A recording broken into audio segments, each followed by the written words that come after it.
All right. Hey, this is our first build in public session with Brian from Drivepipeline. What's up, Brian? How's it going, man? It's going great, man. I'm excited to be kicking this off with you. Yeah, me too. Me too. So for those of y'all who are watching, I met Brian at Pavilion CEO Summit, and we started talking about AI. We started talking about how we can make sales outbounding more effective with AI. And I mean, it was just like an awesome conversation, Brian. And I was like, we have to do something together. And so here we are I thought the talking about. same. Yeah, it's gonna be awesome. So just for some context, I lead demand gen here at Pavilion. So I lead the inbound sales team here at Pavilion. So we have a lot of inbound volume today. So a lot of people go onto Pavilion's website, they click that join now button, they get to the last screen, the checkout screen, and they don't swipe their card. And the volume of that is upwards of 1,000 per month. So we have a ton of people that will quote unquote abandon carts. So we've got to figure out like how to action those. And I think AI is going to be a key enabler there to help personalize that outbound to those people. Yeah, one of the things that I am, really grateful for to be doing this with you, Josh, and also I think it's just an amazing way to give back is for the last year, I've been helping sales teams use AI. And one of the things that I've learned is that almost all sales teams right now, if they use AI, are just going to ChatGPT and Yeah. using it as kind of like an advisor or a drafter or something like that, which is great. That is a wonderful starting point. But there's so much that you can do from there to overcome a lot of the issues that people have with AI when it's used in practice, because it hasn't been properly, designed or engineered. And I also think there's a really unique thing going on here. Number one, I'm excited that we're going to get to help Pavilion be more successful as a member organization because we all win the more great people join.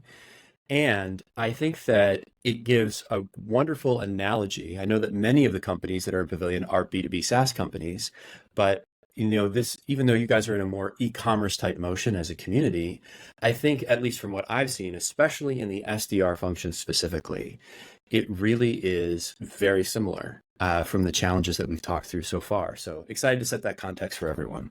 Yeah, I mean, I agree. So in our business model is like you mentioned, like B2C, for the most part. I mean, it's a membership driven model, but in the same way, somebody goes on our website, fills out that they want to join Pavilion and then don't swipe their card. To me, it's the same kind of thing as somebody maybe like joining a product webinar that you host and you need to figure out how to action that lead. Maybe it's somebody who fills out the demo request form and you don't have any like calendar routing and they die and don't book a meeting, right? And you're struggling with that. So I think there's so many use cases that, to your point, Brian, like B2B SaaS companies can apply that we're going to be working on. So I mean, I'm excited to just dive right in.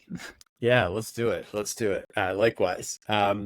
Maybe, one of the things that I think is really interesting is why are you doing this project, Josh? Because I Mm, know, you're putting in the extra reps here to skill up, the AI operations of Pavilion. yeah. Why is that important to you? So I guess to like set the stage on where we are right now with these cart abandonments is about it's like anywhere from like 10 to 15% of the people that abandon cart end up buying. And we get so much volume that our sales team struggles to like prioritize and focus on the right members to do personalized outreach, do LinkedIn connects, all that stuff. So with the volume that we have, we like struggle to do like a lot of this stuff at scale. And also like I mentioned, like the prioritization problem is always going to be a challenge, right? Like one person might be a better fit that comes inbound for Pavilion than somebody else, or somebody would be more likely to convert or be a better fit for the community than another. So that's been a challenge. And to me, like solving for bottom of funnel as a demand gen leader, like is so freaking important before you put in a bunch of investments in top of funnel. Like, don't get me wrong, we're still doing that brand play, content play, but it's so important that we get the bottom of funnel figured out. And given, we have two inbound SDRs handling this volume of leads, like we have to figure out a way to like sustainably like scale up this personalization in order to like increase that conversion rate. Because at the end of the day, like if we can increase conversion rate, let's just say 10% to, I don't know, reasonably speaking, 16%. We're talking about thousands and thousands and thousands and thousands of dollars every single month that is unrealized that we'll capture. So yeah, there's just so much opportunity bottom of funnel right now, Brian. It's crazy. Yeah, and one of the reasons why I felt really excited to do this is for those, I think most Pavilion members know this, but for those that don't, what Pavilion has learned in talking with your team, Josh, it was really cool to see that this is still true, is that it's really the personal relationships that drive people's commitment to become a member if they haven't already decided to become one. Yep. So very much like our B2B sellers, the initial interest needs to be converted into a relationship. And you've got some great SDRs that do that. Marshawn has been so much fun to talk with and learn from. And I think your intuition that what's going on in those conversations that brings people along and makes them feel like Pavilion is going to be valuable to them and something they can do is the goal that you want to mine for that top of funnel content, because it's going to attract the people who have that as their core motivation. But I think there's a second piece to this puzzle that is actually extremely high impact that I've seen in teams with 100 million ARR, which is qualified pipeline. I don't know that people would necessarily know this unless they've spoken with you, but one of the things I really admire about Pavilion is that you are so focused on bringing on members who want to contribute to the community, not just mine the community for leads. Let's just call it out for what it is. And so this is actually a double qualification process for your SDRs. You're looking to bring the person along and make them feel that there's a personal connection there for them with the community to start. And you're also looking to identify what this person's motivations are so that you can qualify out those that don't have that give to get mentality. And one of the things I'm so excited about that many people don't know about AI is that it's capable of looking at those call transcriptions. It's capable of looking at the data that you use to distinguish between qualified and unqualified and helping build the conversations that enhance that qualification effort as well as the the personal connection effort. And in my intuition is that those two things are related, that the better you get at connecting with people around their genuine motivations, the easier it will be to really focus your efforts on the people that you want to bring these. Yeah, you're spot on. And I think other companies can apply the same sort of methodology and approach to, whether it be looking at somebody's connections on LinkedIn that might also be customers of yours that you can use as a reference. Maybe they did some activity on LinkedIn and had a conversation or commented on a post related to, the topic that you saw for. Like, there's so many ways to like make it real for people and establish that like human connection. I think it's just going to be absolutely critical for every company moving forward to really cut through the noise, because like, let's face it, the amount of cold outbound email has skyrocketed over the last few years, and like it's not slowing down. But I think the companies that are going to win are going to be the companies that can effectively personalize at scale. And I'm not just talking about putting a bunch of personalization tokens in the email, right? Which is what I'm doing today, and I'll share that. Which is what I'm doing today, right? So it's like, I see you are also in function at revenue size company. Like, no, like that's just not going to work moving forward. So what this building public is going to do, and this is why I'm so excited we're doing this together, is we're going to literally like walk through as we build this out. We're going to talk today about like what is the state of the union right now, how's the team doing, what's the approach today, and then over the next few weeks we're going to be just going through hands on keyboard building stuff out. Brian, it would be helpful, I think, for people to understand like what tools are we going to be using, just to give people a quick preview. That'd be cool. Yeah. So in our follow-up to this, we're going to start actually getting into some of these tools, but there's three primary tools that we're going to be using for our design. We're going to be using copy.ai, which is my favorite prompt engineering platform. Copy.ai's main benefits are that in addition to a chat interface that's like ChatGPT, but with superpowers, it can actually scrape the internet. You can actually look at LinkedIn profiles and analyze them with copy. So it has some really great enhancements. It's got that chat interface, and what I love about that is it gives that bridge for those that are familiar with the chat approach to working with it. But as you know, then you can take those chats and turn them into workflows that can connect to HubSpot, to Salesforce, to any other tool because it has an API. Yep. And that's how you really get to the automation level. So that's one tool. The other is Coda, which is my favorite workflow orchestration tool. If you've heard of Notion, Coda is very similar. So we'll be introducing your audience to some of that and why I like to build it, use it for building my AI-powered apps. Copy.ai being the AI, Coda being the workflow.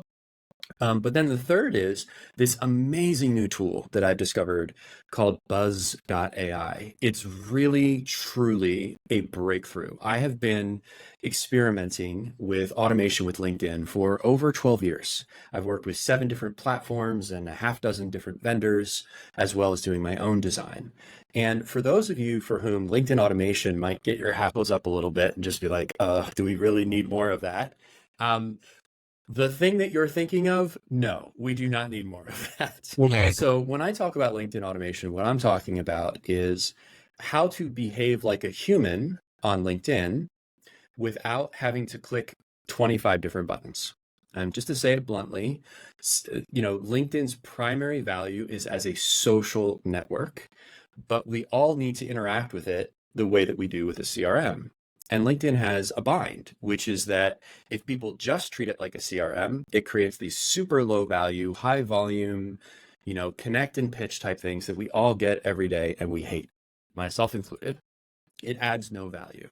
So what you're going to learn as we go through this process is there is a way to automate and use AI with LinkedIn where you are a good LinkedIn citizen. You are actually adding value. You are contributing to the network. You are supporting others and building genuine relationships.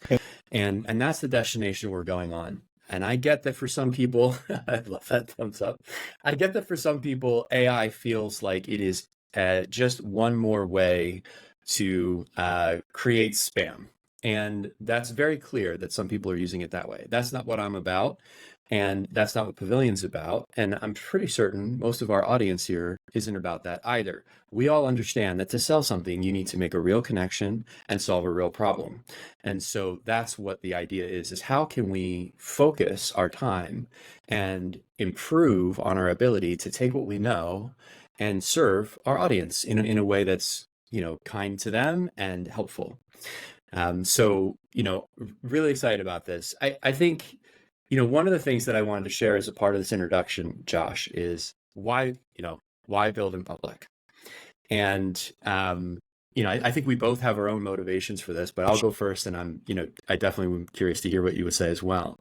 So here's why I want to build in public. Number one, I want to demystify what it means to have AI-powered go-to-market motions. I want RevOps leaders and salespeople and sales leaders to be able to see it in practice in a way that they can critique, contribute to, and learn from. The second is that in all of my implementations with AI so far, what I've generally found is that people are either afraid of AI or they think it's some sort of magic wand. And it is most certainly not a magic wand all of the time. Every once in a while, it will do something you're like, wow, how did that even happen? It is true that it can be magical. But what I want to do is help others get a look ahead of the challenges that you're going to experience. So we're not just here to show you how cool AI is and how it solves problems. We're also here to show you when it doesn't, when it breaks, when it doesn't work. What do you do? How do you adapt? So, I want to invite the Pavilion community into thinking of AI as a truly new kind of computational tool that has its own rules, and that by learning how to design with it and in the way that it's meant to work, you can get some really powerful results. And thankfully, we've got, great tool partners who are giving us a leg up where we don't have to do it all ourselves from the ground up. No, exactly. Yeah, and I mean, I share similar sentiment, right? I think a lot of content that's out there that's, I'll put it in the educational bucket, is very theoretical, Mm. like defining AI, how to use it, but like very like high level and not even actionable for people. So for me, it's like the best way I learn is just by watching somebody do it and applying it towards my business and what I'm working on. So that's why I'm excited to do this build in public. So, I mean, Brian, do you think that we should just start by going through like the current flow today and Yeah, then let's do it. kind of, okay, cool. So I'm just going to go ahead and jump right in here. So, share my screen. Cool. Awesome. So this is our website, Pavilion's website. This is the page that people land on after they click join now. So they go to our homepage, whatever, they click become a member or join now. They get to this page. It's basically a 3-step checkout process. Think of it very similar to like e-commerce. So put in our info here, and then how did you hear about Pavilion? Continue, confirm my email, LinkedIn URL. By the way, this is genius. If anyone watching this, if you don't currently collect people's LinkedIn profile, you of course can get it through enrichment with tools like Apollo, but you save some money and you get way better sales process, inbound process if you collect people's LinkedIn profile. Yeah, Great step. it's really funny because we actually like before I think it was like earlier this week we added this field because of this specific reason is like like I think this is healthy friction to add to this form flow. Like if you're not willing to go and take your LinkedIn profile URL and paste it here, then I mean you probably aren't going to be high intent to join Pavilion. So I think it's like a healthy level of friction, as well as giving us the ability to then scrape that profile to do further work that we're going to be talking about in future episodes, right? Yeah. Cool. So just go ahead and drop in my function. So we're collecting all the info about the person, what their level is, what their role is. I'll set myself as a VP of customer success. Click submit. And then I'm presented with the plan based upon my previous submission. So because I am an executive here, I get presented with the executive membership. People have the option to book a meeting if they're not quite ready to check out. So they can click this button and book a meeting. There's 2 payment options. We have monthly and annual. They click check out. And the challenge that we have is a lot of folks go to this page and say, oh, I'm not quite ready. And then they dip. So when they dip out, that triggers a workflow in HubSpot to send a confirmation email saying, you're almost there, like take the next step. And that's delayed for about, I believe, an hour or so just to give people time to grab a credit card or whatnot. And then we also kick off a sales sequence. So that's what I want to just dig into right now is like what that sequence looks like today. So you guys can see like the level of personalization that we're doing and the metrics we're getting from the existing outreach. So then we can compare that to when we implement a more personalized AI driven approach to the people that go to this page, go to checkout and don't swipe their card. So I mentioned that the volume's pretty considerable. This is looking at this year so far. Of all the cart abandonment sequence we send, we're now actually we'll likely hit in March 1,000 cart abandonments, which is exciting.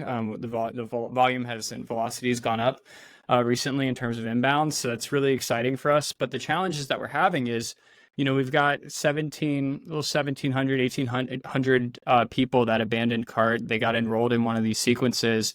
We're getting south of a 20% reply rate, but we're getting really healthy email metrics, which is good. Like 70% open rate, I'm very pleased with, and a high click-through rate because we surface content, and I'll share the emails in a bit. But really my concern is that, we have all these enrollments, we have high open rates, so people are reading the content, but we're really only converting about 10 to 15% of these people, depending on the role today. And so we have this multi-step sequence that goes out that lasts about a week. So in this case, I'm going to share the sales sequence we have, which is about 50% of our membership base is our sales folks. So it's naturally going to be the highest volume sequence that we have here. And we can see here that I'm A/B testing a couple messages right now, but I'll just share the original message that we normally sent. So we send out this email that says, notice you didn't finish signing up for Pavilion, so I wanted to unlock a couple of the reports we have available for sales execs in the Pavilion community. So we do some like light personalization. We match the content with the role, compensation benchmarks and sales benchmarks. That's around pipeline, around various different metrics there. And then we do some more alluding to sales courses, talking about our CRO summit in June. So we try to do some level of personalization, but the missing piece is we're not talking about the actual person that filled out the form in terms of what their activities, their interests, their opinions. I feel like this is like classic marketing 101, but like AIO, like what do they care about, and how can we?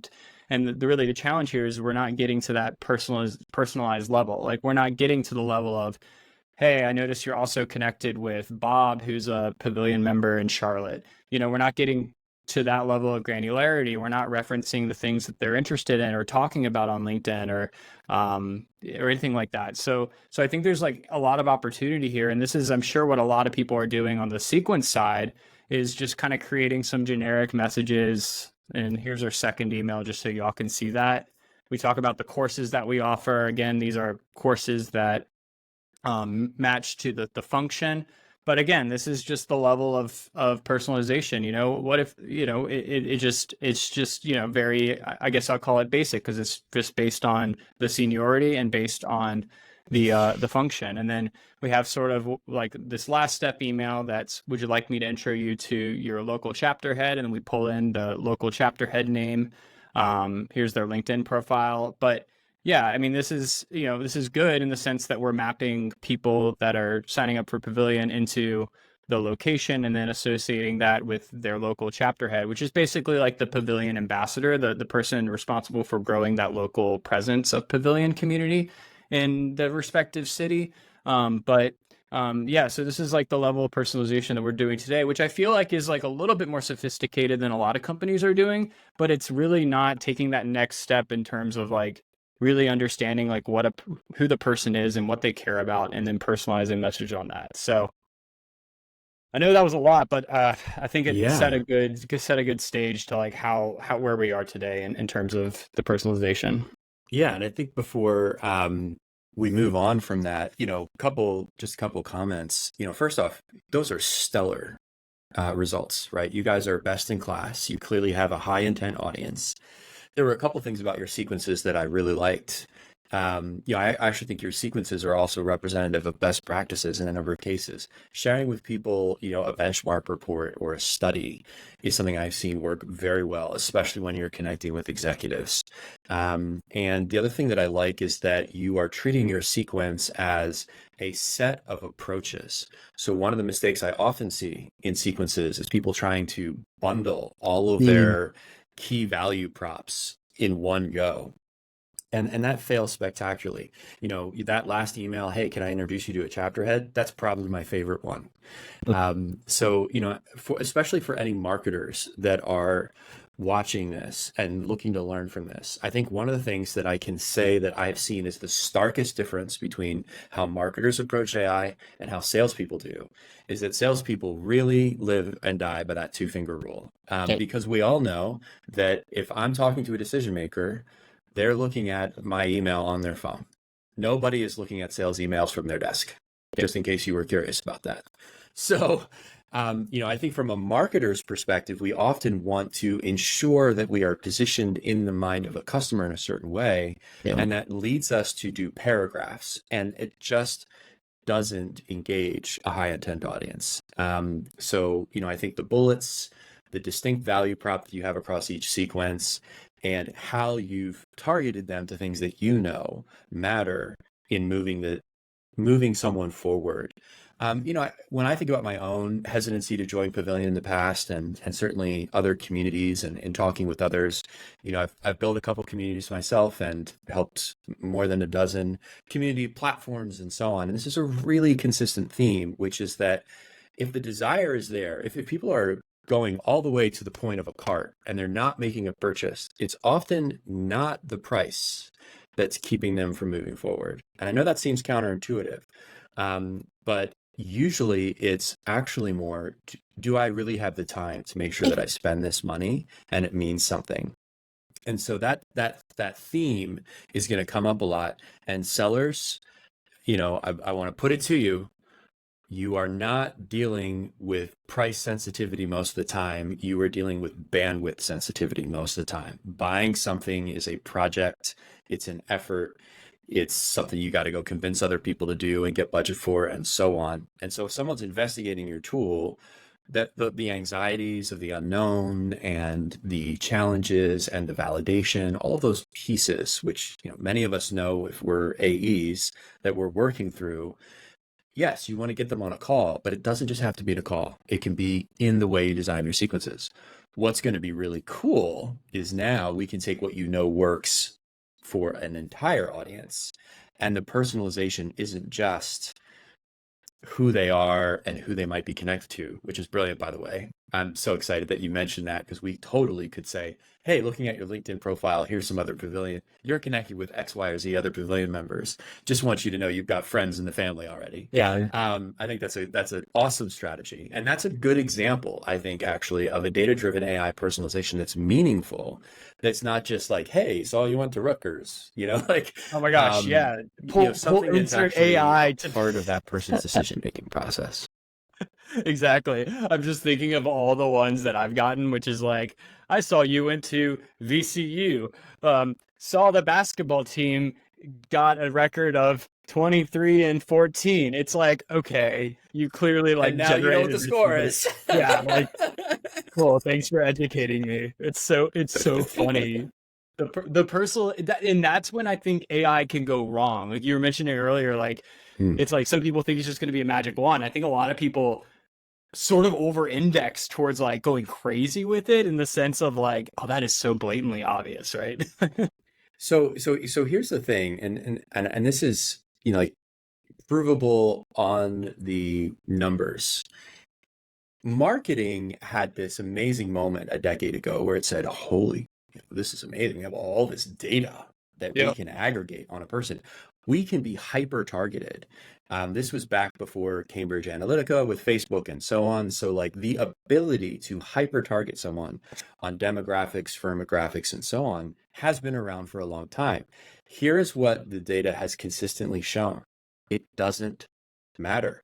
It doesn't move the needle. I think that we have separated in our minds something feeling personal to someone and the buyer's journey. They're not separate. I am a person seeking to figure out if I want to make a decision, and the components of the decision-making process, the benefits, the objections, the things, the problems I got to kind of work through before I'm ready to move forward, and who I am as a person are connected. They're not separate. And so I think that there's this perpetual fantasy that if we could just personalize down to the wire, Yeah. that will improve our results. And there have been companies who've been able to do that. And what they learned is it doesn't. Or another way of putting it is there are limits, and you reach those limits very quickly. So even today, when people say personalization, they just mean a supersized tokenization of the messaging. And so when I think about personalization, I don't think about one sentence in one message. I think about the whole system. How can we take everything we've learned about this person and be thoughtful and have conversations that we know, because we have in-person conversations, convert high intent people who will become good members, in this case, of Pavilion. So another way of framing everything I just said is, instead of thinking about having a funnel and trying to figure out what you need to say at the top to get someone to the bottom, look at who you closed at the bottom and reverse engineer their journey. You have call recordings now, you have all your emails, you have all your calendar appointments. If you're unsure of what to talk about or unsure how to improve your conversion metrics, the secret lies in the information you have with the people who decide to buy with you that you just haven't metabolized yet. And one of the things I think has been really fun, Josh, is even in our first week together exploring this, we've already discovered multiple things that matter in bringing, prospective members along in their decision, that we haven't yet operationalized yet at Pavilion. And so there's this, it's back to this idea that yes, AI is this really cool thing you can do, but what's more powerful is to make it a part of what really matters to the people who buy from you.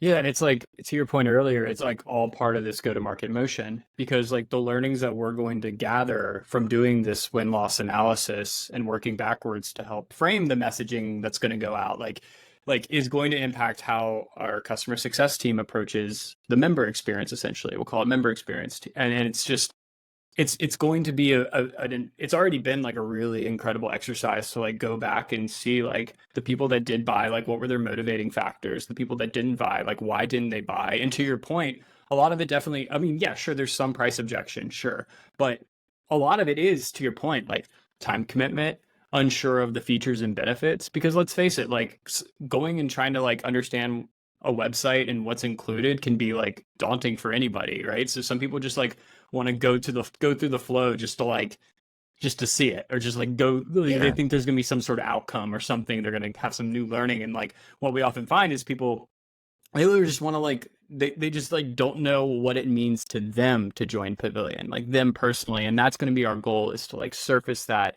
in a way that's going to design them to come across the finish line and be a contributing member to the community. So Brian, I'm super stoked on this, and I can't wait to continue to do this build in public over the next few weeks. It's gonna be awesome.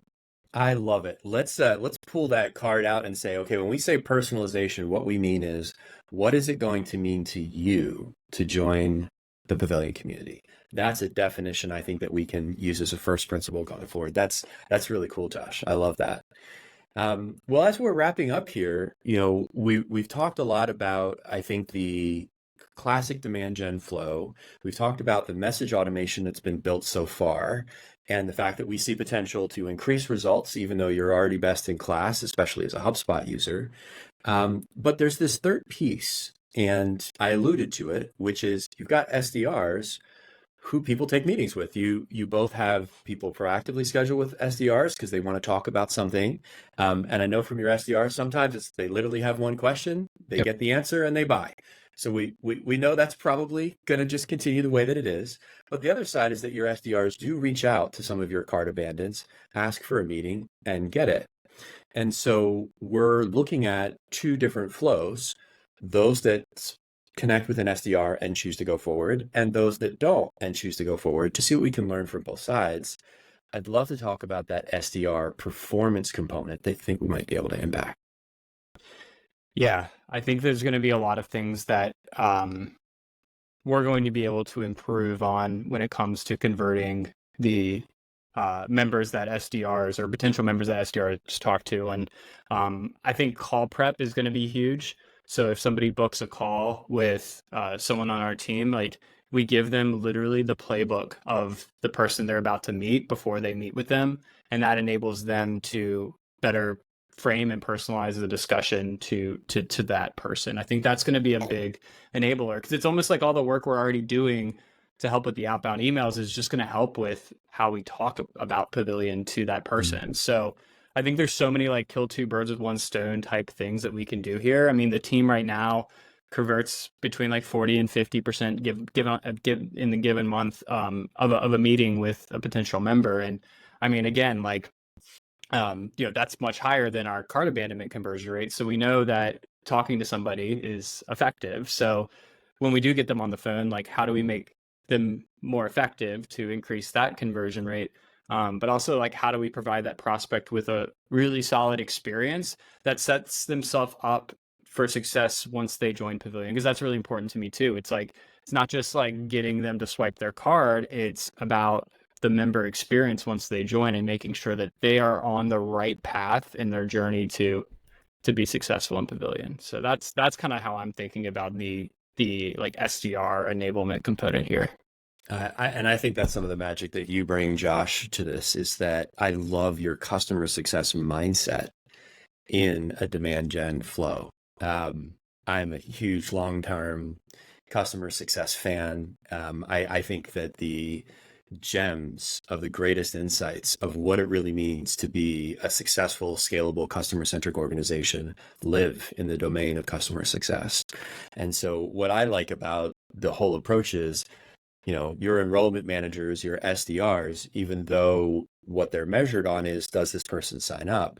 They are a partner and a co-participant, and that sign up is going to stick if that person was genuinely connected to the community and the things that Pavilion does that add value. So I'm excited to dive into that further. I think this was a beefy introduction. I'm really excited to see what we learn from this journey, both in terms of the art of the possible and the, wow, I didn't realize it was going to be that hard to do that. But, we'll as we go, we'll get a chance to share those wins and failures.